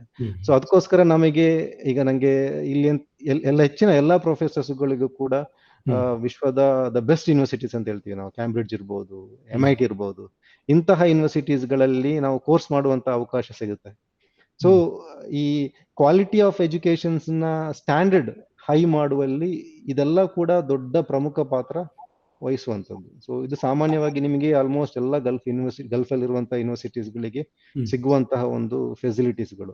ಆದ ಕಾರಣ ಎಜುಕೇಶನ್ಸ್ ಮಟ್ಟದಲ್ಲಿ ಒಂದು ಕ್ವಾಲಿಟಿಯಲ್ಲಿ ನಮಗೆ ಆ ಒಂದು ಡಿಫ್ರೆನ್ಸಸ್ ನೋಡ್ಲಿಕ್ಕೆ ಸಾಧ್ಯ ಆಗುವಂತ. ಈಗ ಗಲ್ಫ್ನ ಯಾವುದೇ ಒಂದು ದೇಶದ ವೀಸಾ ಇದ್ದಾಗ ಅದನ್ನ ಬಳಸಿ ಬೇರೆ ಯಾವ್ಯಾವ ದೇಶಗಳಿಗೆ ಫ್ರೀ ಆಗಿ ಓಡಾಡಬಹುದು, ಯಾವುದೇ ರಿಸ್ಟ್ರಿಕ್ಷನ್ಸ್ ಇಲ್ಲದೆ, ಆ ಥರ ಏನಾದರೂ ಇದೆಯಾ? ಮತ್ತೆ ಈಗ ನಮ್ಮ ಮನೆಯವ್ರನ್ನ, ಈಗ ನಿಮ್ಮ ಮನೆಯವ್ರನ್ನ ಕರೆಸ್ಕೊಬೇಕು ಅಂದ್ರೆ ಏನಾದರೂ ಆಪ್ಷನ್ಸ್ ಇದೆಯಾ, ಓಪನ್ ಆಗಿದೆಯಾ? ಓಕೆ, ಸೊ ಇಲ್ಲಿ 2 ಟೈಪ್ ಆಫ್ ವೀಸಾ ಇದೆ. ಒಂದು ವರ್ಕ್ ವೀಸಾ ಅನ್ನುವಂಥದ್ದು. ಈಗ ನಾನಿರುವಂಥದ್ದು ರೆಸಿಡೆನ್ಷಿಯಲ್ ವರ್ಕ್ ಪರ್ಮಿಟ್ ಬೇಸ್ ಮೇಲೆ ನಂಗೆ ಸಿಗಿರುವಂಥದ್ದು ರೆಸಿಡೆನ್ಷಿಯಲ್ ವೀಸಾ. ಈಗ ನಂಗೆ ಈ ಪೊಸಿಷನ್ಸ್ಗಳಿಗೆ ಕೆಲವೊಂದು ಫೆಸಿಲಿಟೀಸ್ಗಳಿವೆ. ಈಗ ನಂಗೆ ನನ್ನ ಫ್ಯಾಮಿಲಿಯನ್ನು ಕರೆಸುವಂತಹ ಒಂದು ವ್ಯವಸ್ಥೆಯಲ್ಲಿ ಇದೆ. ಸೊ ಫ್ಯಾಮಿಲಿಯನ್ನು ಕರೆಸಬಹುದು. ನಮ್ಮ ಯೂನಿವರ್ಸಿಟಿಗಳು ಅದಕ್ಕೋಸ್ಕರ ಫ್ರೀ, ಅವರೇ ಅದಕ್ಕೆ ಹಣ ಸ್ಪೆಂಡ್ ಮಾಡಿ ಕರೆಸ್ತಾರೆ, ಫ್ಲೈಟ್ ಟಿಕೆಟ್. ಸೊ ಅದು ಈ ಅಂದ್ರೆ ಪ್ರತಿಯೊಂದು ಹುದ್ದೆಗೆ ಇರುವಂತಹ ಒಂದೊಂದು ಫೆಸಿಲಿಟೀಸ್ಗಳು, ನಂಬರ್ 1. ಎರಡನೇದು, ಈಗ ನೀವು ಹೇಳ್ತಾ ಇರುವಂತಹ ಈ ಗೋಲ್ಡನ್ ವೀಸಾ ಕಾನ್ಸೆಪ್ಟ್ ಅಲ್ಲಿ ಏನಿದೆ, ಅಲ್ಲಿ ಫ್ಯಾಮಿಲೀಸ್ ಅನ್ನು ತರಿಸ್ಲಿಕ್ಕೆ ಆಗುತ್ತೆ, ಅದಕ್ಕೆ ರಿಸ್ಟ್ರಿಕ್ಷನ್ ಇಲ್ಲ. ನಿಮಗೆ ಹೌಸ್ ಮೇಡ್ ಬೇಕಂತ ಹೇಳಿದ್ರೆ ಅವರನ್ನು ಕೂಡ ಏನು ಮನೆ ಕೆಲಸಕ್ಕೋಸ್ಕರ ತರಿಸ್ಲಿಕ್ಕೆ ಕೂಡ ರೆಸ್ಟ್ರಿಕ್ಷನ್ಸ್ ಇಲ್ಲ. ಅದು ಗೋಲ್ಡನ್ ವೀಸಾದಲ್ಲಿ ಇರುವಂತಹ ಎಕ್ಸೆಪ್ಷನಲ್ ಕೇಸಸ್. ಮತ್ತೆ ಇರುವಂತದ್ದು ಸಾಮಾನ್ಯವಾಗಿ ಇರುವಂತಹ ಸ್ಟೂಡೆಂಟ್ಸ್ ವೀಸಾದಲ್ಲಿ ಅಂತ ಒಂದು ಫೆಸಿಲಿಟೀಸ್ ಇಲ್ಲ. ಸ್ಟೂಡೆಂಟ್ಸ್ ಅನ್ನುವಂಥದ್ದು ಅದು ಇಂಡಿವಿಜುವಲ್ ಆಗಿರುವಂತಹ ಒಂದು ವೀಸಾ, ಸ್ಟೂಡೆಂಟ್ಸ್ ಗಳಿಗೆ ಮಾತ್ರ ಸೀಮಿತವಾಗಿರುವಂತದ್ದು. ಸೊ ಅಲ್ಲಿ ಯೂನಿವರ್ಸಿಟಿಯ ಥ್ರೂ ಇಶ್ಯೂ ಆಗುವಂತಹ ವೀಸಾ ಅದು. ಅಲ್ಲಿ ಫ್ಯಾಮಿಲೀಸ್ ಗಳಿಗೆ ವಿಸಿಟಿಂಗ್ ವೀಸಾದಲ್ಲಿ ಬರ್ಬೇಕಾಗುತ್ತೆ ಹೊರತು ಈ ವೀಸಾದ ಮೂಲಕ, ರೆಸಿಡೆನ್ಷಿಯಲ್ ವೀಸಾದ ಮೂಲಕ ಕನೆಕ್ಟ್ ಮಾಡಕ್ಕಾಗಲ್ಲ. ಅದರೊಟ್ಟಿಗೆ ಇಲ್ಲಿ ಈಗ ಇತ್ತೀಚೆಗೆ GCC ವೀಸಾ ಅಂತ ತಂದಿದ್ದಾರೆ. ಎಂಟೈರ್ GCCಗೆ ಒಂದು ವೀಸಾ. ಆ ವೀಸಾದಿಂದ ಇಲ್ಲಿಯ ರೆಸಿಡೆನ್ಸ್ಗಳು ಅಂದ್ರೆ ಅವರಿಗೆ ಎಲ್ಲ GCCಗಳಿಗೆ ಟ್ರಾವೆಲ್ ಮಾಡುವಂತ ಅವಕಾಶ ಇದೆ. ಅಂದ್ರೆ ಅಲ್ಲಿ ಸಿಟಿಸನ್ ಆಗಿರ್ಬೇಕು, ಯಾವುದೇ ಒಂದು ದೇಶ ಸಿಟಿಸನ್ಸ್ ಅಲ್ಲ, ರೆಸಿಡೆನ್ಸ್ ಆಗಿದ್ರೆ ಸಾಕು. ಈಗ ನನ್ನಂತವರಿಗೆ ನಾವು GCC ವೀಸಾ ಪಡ್ಕೊಂಡ್ರೆ ನಂಗೆ ಎಲ್ಲ ಕೂಡ ಹೋಗ್ಲಿಕ್ಕೆ ಆಗುತ್ತೆ. ಈಚ್ ಕಂಟ್ರೀಸ್, ಈಗ ನಾವು ಸೌದಿಗೆ ಹೋಗ್ಬೇಕಂತ ಹೇಳಿದ್ರೆ ಬೈ ರೋಡ್ ಅಲ್ಲಿ ನಮಗೆ ಎಲ್ಲ ಕಂಟ್ರಿ ಸುತ್ತಾಡ್ಬೋದು, ಅದೊಂದು ದೊಡ್ಡ ಇಲ್ಲಿ ಬೆನಿಫಿಟ್. ಆ ಬಾರ್ಡರ್ಗೆ ಹೋದಾಗ ನಮಗೆ ಕೆಲವೊಂದು ದೇಶದವರಿಗೆ ವೀಸಾ ಆನ್ ಅರೈವಲ್ ಅನ್ನುವಂಥದ್ದು ಇದೆ. ಇಲ್ಲ ಅಂತ ಹೇಳಿದ್ರೆ ಆನ್ಲೈನ್ ಅಲ್ಲಿ ವೀಸಾ ಅಪ್ಲೈ ಮಾಡಿದ್ರೆ ವಿದಿನ್ ಎ ಮಿನಿಟ್ಸ್ ನಮಗೆ ವೀಸಾ ಸಿಗುತ್ತೆ. ಅಪ್ರಾಕ್ಸಿಮೇಟ್ಲಿ ಒಂದು 10,000 ನಾವು ಸ್ಪೆಂಡ್ ಮಾಡಿದ್ರೆ ಆ ದೇಶದ ವೀಸಾ ನಮಗೆ ಸಿಗುತ್ತೆ. ಸೊ ಅದನ್ನ ತಕೊಂಡು ನಮಗೆ ಹೋಗ್ಲಿಕ್ಕೆ ಈಗಲೂ ಕೂಡ ಆಗುತ್ತೆ. ಬಟ್ GCC ವೀಸಾದ ಮೂಲಕ ಒಮ್ಮೆ ಒಂದು ವೀಸಾ ತಗೊಂಡ್ರೆ ಎಂಟೈರ್ GCC ಕಂಟ್ರಿ ನಮಗೆ ಸುತ್ತಾಡ್ಬೋದು. ಬಿಸ್ನೆಸ್ ಪರ್ಪಸ್ಗೂ ಯಾವ ಉದ್ದೇಶಕ್ಕೂ ಕೂಡ ಹೋಗ್ಬೋದು. ಇಲ್ಲಿ ಇನ್ವೆಸ್ಟ್ಮೆಂಟ್ ಮಾಡಿದವರಿಗೆ ಹೆಚ್ಚಾಗಿ ಕೆಲವೊಂದು ಕಂಟ್ರೀಸ್ ಅಲ್ಲಿ ವೀಸಾದ ಅವಶ್ಯಕತೆ ಏನೇ ಇಲ್ಲ. ಫಾರ್ ಎಕ್ಸಾಂಪಲ್, ಈಗ ದುಬೈಯಲ್ಲಿ ಇರುವಂತಹ ಬಿಸ್ನೆಸ್ ಮ್ಯಾನ್ಗಳಿರ್ಬೋದು, ಸೌದಿಯಲ್ಲಿ ಇತರ ಕಂಟ್ರಿ GCC ಕಂಟ್ರಿಲಿ ಇದ್ದವರಿಗೆ ಬಹ್ರೈನಿಗೆ ಬರ್ಬೇಕಂತ no visa required. So entry ಈಸಿಯಾಗಿ ಪಾಸ್ಪೋರ್ಟ್ ತಂದ್ರೆ ಸಾಕಾಗುತ್ತೆ. ಅಂದ್ರೆ ನಿಮ್ಮ ಪ್ರೊಫೆಷನ್ ಏನು ಅದರ ಬೇಸ್ ಮೇಲೆ ನಿಮಗೆ ಫೆಸಿಲಿಟಿ ಕೊಡುವಂತದ್ದು. ಈಗ ವರ್ಕ್ ವೀಸಾಗೆ ಅಂತ ಫೆಸಿಲಿಟಿ ಇರಲ್ವಾ? ಅಂದ್ರೆ ಅವ್ರು ಮಾತ್ರನೇ ಬರೋದು ಅಥವಾ ಅವ್ರ ಮನೆಯವ್ರನ್ನ ಯಾರನ್ನ ಕರೆಸ್ಕೊಳ್ಬೋದಾ ಏನಾದ್ರು? ಅಗೇನ್ ಡಿಪೆಂಡೆಂಟ್ ಆನ್ ಈಗ ನೀವು ಯಾವ ತರದ ಪೊಸಿಷನ್ ಅಲ್ಲಿ. ಅದಕ್ಕೆ ಈಗ ನಂದು ವರ್ಕ್ ವೀಸಾ ಇರುವಂತದ್ದು, ಬಟ್ ನಂಗೆ ಫ್ಯಾಮಿಲೀಸ್ ಅನ್ನು ಕರೆಸುವಂತ ಅವಕಾಶ ಇದೆ. ನಿಮಗೆ ಕರ್ಸ್ಲೇಬಾರ್ದಂತೇನಿಲ್ಲ, ಬೇರೆ ವಿಸಿಟಿಂಗ್ ಮೂಲಕ ವೀಸಾವನ್ನು ಅಪ್ಲೈ ಮಾಡಬಹುದು. ಆ ಮೂಲಕ ಕೂಡ ಬರ್ಲಿಕ್ಕೆ ಸಾಧ್ಯ ಇದೆ. ಬಟ್ ಈಗ ನನ್ನ ಅಂಡರ್ ಅಲ್ಲಿ ನಂಗೆ ವೀಸಾ ತೆಗಿಬೇಕಂತ ಹೇಳಿದ್ರೆ ಎಲ್ಲಾ ಹುದ್ದೆಗಳಿಗೆ ಅಲ್ಲಿ ಸ್ಯಾಲರಿ ರಿಸ್ಟ್ರಿಕ್ಷನ್ಸ್ ಕೂಡ ಇದೆ. ಇಷ್ಟು ಸ್ಯಾಲರಿ ಬೇಕು ಮಿನಿಮಮ್ ಅನ್ನುವಂತಹ ಒಂದು ರಿಸ್ಟ್ರಿಕ್ಷನ್ಸ್ ಇದೆ. ಅದರ ಅಬೋವ್ ಸ್ಯಾಲರಿ ಇದ್ದವರಿಗೆ ಅವರಿಗೆ ಡೈರೆಕ್ಟ್ ಆನ್ಲೈನ್ ಅಲ್ಲಿ ಅಪ್ಲೈ ಮಾಡ್ಲಿಕ್ಕೆ ಅವಕಾಶ ಇದೆ. ವೆರಿ ಇಂಪಾರ್ಟೆಂಟ್ ಕ್ವಶನ್ ಇದೆ ಆಕ್ಚುಲಿ. ಬಹಳಷ್ಟು ಕಾರಣ. ಒಂದು, ಇಂಡಿಯಾ ಮತ್ತು ಗಲ್ಫ್ ಅಲ್ಲಿರುವಂತಹ ಬಾಂಧವ್ಯ ಬಹಳ ಸ್ಟ್ರಾಂಗ್ ಇದ್ದ ಕಾರಣ ನಮಗೆ ಅಂತಹ ಒಂದು ಸಮಸ್ಯೆಗಳಿಲ್ಲ. ಎರಡು ರೀತಿಯಲ್ಲಿದೆ. ಒಂದು, ಇಂಡಿಯನ್ಸ್ ಇಲ್ಲಿ ಬಂದಿರುವಂತದ್ದು ಲೇಬರ್ ವೀಸಾದಲ್ಲಿ. ಸೊ ಆ ಒಂದು ಮೈಂಡ್ ಸೆಟ್ ಕೂಡ ಇದೆ, ನೋಡುವ ರೀತಿ. ಅಟ್ ದ ಸೇಮ್ ಟೈಮ್ ನಮ್ಮನ್ನು ಇತರ ಏಷ್ಯನ್ ಕಂಟ್ರೀಸ್ಗೆ ಕಂಪೇರ್ ಮಾಡಿದ್ರೆ ಇಂಡಿಯನ್ಸ್ ಅನ್ನು ಬಹಳ ಬುದ್ಧಿವಂತರ ಅನ್ನುವಂತ ಒಂದು ಮಟ್ಟಿಗೆ ಅವರು ನೋಡ್ತಾರೆ. ಅಂದ್ರೆ ಅವರು ಕೆಲಸ ಮಾಡುವಂತಹ ಸಂಸ್ಥೆಯಲ್ಲಿ ಅವರ ಮ್ಯಾನೇಜರ್ ಕೆಲವೊಮ್ಮೆ ಇಂಡಿಯನ್ಸ್ ಆಗಿರ್ಬೋದು. ಈಗ ನಮ್ಮ ಯೂನಿವರ್ಸಿಟೀಸ್ ಅಲ್ಲಿ ಬಹಳಷ್ಟು ಕೆಲವೊಂದು ಇಂಡಿಯನ್ಸ್ ದೊಡ್ಡ ಉನ್ನತ ಹುದ್ದೆಯಲ್ಲಿ ಇಲ್ಲಿ ಕೆಲಸ ಮಾಡ್ತಾ ಇದ್ದಾರೆ. ಸೊ ಅವರ ಅಂಡರ್ ಅಲ್ಲಿ ಇಲ್ಲಿಯ ಬಹ್ರೈನೀಸ್ ಗಳಿರ್ಬೋದು, ಅವರ ಅಂಡರ್ ಅಲ್ಲಿ ಕೆಲಸ ಮಾಡುವಂತದ್ದು. ಸೊ ಆ ಒಂದು ಸಿನಾರಿಯೋಸ್ ಕೂಡ ಇಲ್ಲಿ ಇದೆ. ಒಂದು. ಎರಡನೇದು, ನಮ್ಮ ಬಿಹೇವಿಯರ್ಸ್ ತುಂಬಾ ಇಂಪಾರ್ಟೆಂಟ್ ಆಗಿರುತ್ತೆ. ಕೆಲವೊಮ್ಮೆ ನಾವಿಲ್ಲಿ ಮಾಡುವಂತಹ ಕ್ರಿಮಿನಲ್ ಆಕ್ಟಿವಿಟೀಸ್ ಇರ್ಬೋದು, ಅಥವಾ ರೋಡಲ್ಲಿ ನಾವು ಮಾಡುವಂತಹ ಕೆಲವೊಂದು ರ್ಯಾಶ್ ಡ್ರೈವಿಂಗ್, ಇದು ಬಹಳ ಇಂಪಾರ್ಟೆಂಟ್ ಆಸ್ಪೆಕ್ಟ್. ಅಥವಾ ನಾವಿಲ್ಲಿ ಅವರ ಅವರ ನಡುವಲ್ಲಿ ಮಾಡುವಂತಹ ಬಿಸ್ನೆಸ್ ವ್ಯವಹಾರಗಳೇನಿವೆ, ಇದರಲ್ಲಿ ನಾವು ಎಷ್ಟರ ಮಟ್ಟಿಗೆ ಫೇರ್ ಆಗಿ ಮಾಡ್ತೀವಿ ಅನ್ನುವಂಥದ್ದು ಕೂಡ ದೊಡ್ಡ ಇಂಪಾರ್ಟೆಂಟ್ ಇಶ್ಯೂಸ್. ಕೆಲವೊಂದು ಫ್ರಾಡ್ ಆಕ್ಟಿವಿಟೀಸ್ ಮಾಡಿಕೊಂಡು ಬ್ಯಾಂಕಲ್ಲಿ ಲೋನ್ ತಕೊಂಡು ಇಲ್ಲಿಂದ ಹೋಗಿ ಮತ್ತೆ ರಿಟರ್ನ್ ಬರದೇ ಇರುವಂತದ್ದು ನೋಡಿ, ಇದೆಲ್ಲವನ್ನು ಕೂಡ ಸ್ಟ್ಯಾಟಿಸ್ಟಿಕ್ಸ್ ಇವರ ನಡುವೆ ಇರುತ್ತೆ. ಒಂದು ಎಕ್ಸಾಂಪಲ್ ಕೊಡ್ತೀನಿ. ರೀಸೆಂಟ್ಲಿ ಬಾಂಗ್ಲಾದೇಶದ ಒಬ್ಬ ಒಂದು ವ್ಯಕ್ತಿ ಇಲ್ಲಿ ಒಂದು ಮಸೀದಿಯಲ್ಲಿ ಕೆಲಸ ಮಾಡ್ತಾ ಇದ್ರು. ಅವ್ರೇನ್ ಮಾಡ್ತಾರೆ ಅಂತ ಹೇಳಿದ್ರೆ, ಅವರ ಮಸೀದಿಗೆ ಅವರ ಕೆಲವೊಂದು ಫ್ರೆಂಡ್ಸ್ಗಳು ಬರ್ತಾರೆ ಅನ್ನುವಂತ ಒಂದು ಆಕ್ಷೇಪವನ್ನು ಅಲ್ಲಿಯ ಮುಖ್ಯ ಗುರುಗಳು, ಬಹರೇನಿಯ ಆಗಿರುವಂತಹ ಮುಖ್ಯ ಗುರುಗಳು ಅದನ್ನು ಆಕ್ಷೇಪ ವ್ಯಕ್ತಪಡಿಸುವಾಗ ಅವರನ್ನು ಈ ವ್ಯಕ್ತಿ ಕೊಂದು ಅವರನ್ನು ಪೀಸ್ ಮಾಡಿಕೊಂಡು ಫ್ರಿಡ್ಜ್ ಅಲ್ಲಿ ಇಟ್ಟು ಮತ್ತೆ ಏನು ಡಿಸ್ಪೋಸಲ್ ಮಾಡ್ತಾನೆ ಬಾಡಿಯನ್ನು. ಇದರಿಂದ ಇಂಪ್ಯಾಕ್ಟ್ ಏನಪ್ಪಾ ಅಂತ ಹೇಳಿದ್ರೆ, ಎಂಟೈರ್ ಬಾಂಗ್ಲಾದೇಶದವರ ವೀಸಾವನ್ನ ರದ್ದು ಮಾಡ್ತಾರೆ. ಅಂದ್ರೆ ಹೆನ್ಸ್ ಫೋರ್ತ್ ಯಾವುದೇ ಬಾಂಗ್ಲಾದೇಶಿಗಳಿಗೆ ಬಹ್ರೇನಲ್ಲಿ ವೀಸಾ ಕೊಡ್ತಾ ಇಲ್ಲ. ಈಗ್ಲೂ ಕೂಡ ಅದು ಚಾಲ್ತಿಯಲ್ಲಿ ಉಂಟು. ಈ ಘಟನೆ ಆಗಿ ಒಂದು 4 ವರ್ಷಗಳಷ್ಟು ಕಾಲ ಆಯ್ತು. ಈಗಲೂ ಕೂಡ ಬಾಂಗ್ಲಾದೇಶದಿಂದ ಬಂದವರಿಗೆ ವೀಸಾ ಸಿಗ್ತಾ ಇಲ್ಲ. ಸೊ ನನ್ನ ಕೆಲವೊಂದು ಬಾಂಗ್ಲಾದೇಶದ ಸ್ಟೂಡೆಂಟ್ಸ್ ಗಳಿದ್ದಾರೆ, ಅವರು ಕೂಡ ಈ ಸಮಸ್ಯೆಯನ್ನು ನನ್ನ ಹತ್ರ ಹಂಚ್ಕೊಳ್ತಾ ಇದ್ರು. ಅಂದ್ರೆ ಇದ್ದವರಿಗೆ ವೀಸಾ ಕೊಡ್ತಾರೆ, ಈ ಲೇಬರ್ ಕ್ಲಾಸ್ ವರ್ಕಿಂಗ್ ವೀಸಾ ಅನ್ನುವಂತಹ ಒಂದು ಕಾನ್ಸೆಪ್ಟ್ ಅಲ್ಲಿ ಯಾರು ಬರ್ತಾರೆ ಅವರಿಗೆ ವೀಸಾ ಕೊಡ್ತಾ ಇಲ್ಲ. ಸೊ ಇದೇ ಸಮಸ್ಯೆ ಎಲ್ಲಾ ದೇಶದವರಿಗೆ ಕೂಡ ಆಗುವಂಥದ್ದು. ನಮ್ಮ ಬಿಹೇವಿಯರ್ ಯಾವ ರೀತಿ ಇರುತ್ತೆ ಅನ್ನುವಂಥದ್ದು ತುಂಬಾ ಇಂಪ್ಯಾಕ್ಟ್. ಬಟ್ ಇಂಡಿಯಾದವರ ಜೊತೆ ಎಸ್ಪೆಷಲಿ ಅವರಿಗೆ ನಮ್ಮ ಕಲ್ಚರ್ ಬಗ್ಗೆ ಗೊತ್ತಿದೆ. ನೀವು ಬಹ್ರೇನಿಗೆ ಅಥವಾ ಇನ್ನಿತರ GCCಗೆ ಬಂದರೆ ಕೆಲವೊಮ್ಮೆ ಶಾಕ್ ಆಗ್ಬೋದು. ಈಗ ಕೆಲವೊಂದು ಸ್ಟ್ರೀಟ್ ಇಂಡಿಯನ್ ಸ್ಟ್ರೀಟ್ ಅಂತ ನಮಗೆ ಅನ್ಸುತ್ತೆ. ಅಂದ್ರೆ ಶಾಪ್ನ ಹೆಸರು ಮತ್ತೆ ಅಲ್ಲಿರುವಂತಹ ಒಂದು ಜನರ ಮುಖ, ಅಲ್ಲಿಯ ಕಲ್ಚರ್ ಎಲ್ಲ ನೋಡಿದ್ರೆ ಒಂಥರ ಇಂಡಿಯಾದ ಒನ್ ಆಫ್ ದ ಸ್ಟ್ರೀಟ್ ಅನ್ನುವಂತ ರೀತಿಯಲ್ಲಿ ಇರುತ್ತೆ. ದೇವಸ್ಥಾನಗಳಿವೆ, ಚರ್ಚ್ಗಳಿವೆ. ಸೊ ಅದೆಲ್ಲವನ್ನು ಕೂಡ ಓಪನ್ ಆಗಿ ಆಲ್ ರಿಲಿಜನ್ ಪ್ರಾಕ್ಟೀಸ್ ಮಾಡ್ಲಿಕ್ಕೆ ಇವರು ಅವಕಾಶ ಮಾಡಿ ಕೊಟ್ಟಿರುವಂತದ್ದು. ಸೊ ಒಂಥರ ಡೈವರ್ಸಿಫೈಡ್ ಆಗಿರುವಂತ ಎನ್ವೈರನ್ಮೆಂಟ್. ಮತ್ತೆ ನಮ್ಮ ಮೂವೀಸ್ಗಳು, ಬಾಲಿವುಡ್ ಕೂಡ ತುಂಬಾ ಪ್ರಭಾವ ಬೀರಿದೆ ಅವರಿಗೆಲ್ರಿಗೂ ಕೂಡ ಬಾಲಿವುಡ್ ಮೂವಿ ನೋಡುವಂತಹ ಒಂದು ಹ್ಯಾಬಿಟ್ ಇದ್ದ ಕಾರಣ ಕೆಲವೊಂದು ಕಲ್ಚರ್ ಅನ್ನು ಅವರು ಫೆಮಿಲಿಯರೈಸ್ ಇದೆ, ಮೂವಿ ಮೂಲಕ ಕೂಡ ಫೆಮಿಲಿಯರೈಸ್ ಇದೆ. ಸೊ ಅಂತ ಒಂದು ಸಮಸ್ಯೆ ನಮಗೆ ಇಲ್ಲ. ಈಗ ನಾನು ಇಲ್ಲಿ ಬಂದು 7 ವರ್ಷ ಆಯ್ತು. ನಂಗೆ ಅಂತ ವೈಯಕ್ತಿಕವಾಗಿ ನಂಗೆ ಅಂತ ಅನುಭವ ಆಗಿಲ್ಲ. ಬಟ್ ನಾನು ಬಹಳಷ್ಟು ಮಂದಿ ಹತ್ರ ಮಾತಾಡ್ತೀನಿ ವಿಚಾರವಾಗಿ. ಅವರು ಕೂಡ ಅವರ ಅನುಭವ ಕೂಡ ಸೇಮ್ ಆಗಿರುತ್ತೆ. ಎಲ್ಲ ಧರ್ಮ ಮತ್ತು ಕಲ್ಚರಲ್ ಬ್ಯಾಕ್ ಗ್ರೌಂಡ್ ಇದ್ದವರ ಹತ್ರ ಮಾತಾಡುವಾಗ ಕೂಡ ಅಂತಹ ಒಂದು ಸಣ್ಣ ಪುಟ್ಟ ಕೆಲವೊಂದು ಅನುಭವವನ್ನು ಹೊರತುಪಡಿಸಿದ್ರೆ ಅಂತ ಮೇಜರ್ ಪ್ರಾಬ್ಲಮ್ಸ್. ಓಕೆ, ಗಲ್ಫ್ ಬಗ್ಗೆ ತುಂಬಾನೇ ವಿಚಾರಗಳನ್ನ ತಿಳಿಸ್ಕೊಟ್ರಿ. ವೀಸಾ ಬಗ್ಗೆನೂ ತಿಳಿಸಿದ್ರಿ, ಅವಕಾಶಗಳ ಬಗ್ಗೆನೂ ಹೇಳಿದ್ರಿ. ಇನ್ನಷ್ಟು ವಿಚಾರಗಳಿವೆ, ಅದನ್ನ ಮತ್ತೆ ಮುಂದೆ ಮಾತಾಡ್ತಾ ಹೋಗೋಣ. ಮತ್ತೆ ಸಿಗ್ತಾ ಇರೋಣ. ಈ ಎಪಿಸೋಡ್ಗೆ ಧನ್ಯವಾದಗಳು. Thank you so much. ಧನ್ಯವಾದಗಳು.